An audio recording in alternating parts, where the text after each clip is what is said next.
Nuovi sviluppi a qualche mese di distanza dall'operazione Camaleonte, che ha portato lo scorso marzo all'arresto di 33 persone coinvolte in un ampio giro 'ndranghetista di usura ed estorsioni in varie province del Veneto. I carabinieri del nucleo investigativo di Padova e i finanzieri di Mirano hanno eseguito un'ordinanza di custodia cautelare in carcere nei confronti di un calabrese già ai domiciliari dopo la precedente inchiesta, accusato di estorsione aggravata dal metodo mafioso.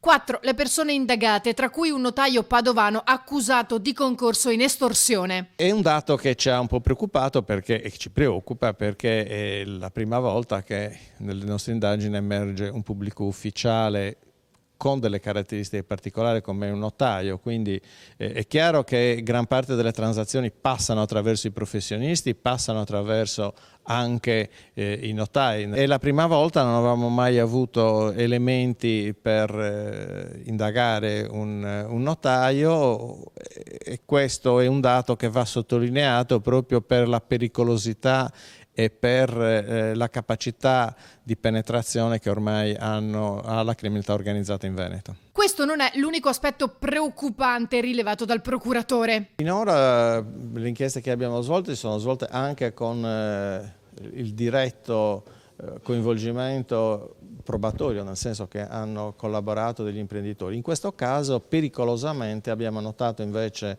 un sistema omertoso un po' troppo diffuso in relazione ai fatti che sono emersi e quindi un pericolo che è giusto segnalare da subito di paura, di non partecipazione, di non completa fiducia forse nell'istituzione dello Stato e sul quale però è necessario assolutamente fare chiarezza come stiamo cercando di fare. 11 gli imprenditori vittime, soprattutto i più piccoli, e questa scarsa collaborazione ha reso alcuni di loro oggetto di perquisizioni necessarie per acquisire materiale probatorio che non hanno fornito durante gli interrogatori da parte degli investigatori che hanno operato tra le province di Venezia, Treviso, Vicenza, Padova e Rovigo. È necessario che gli imprenditori abbiano fiducia nell'istituzione dello Stato e non pensino di poter gestire in maniera autonoma come singoli soggetti i rapporti con la criminalità organizzata. Non è così.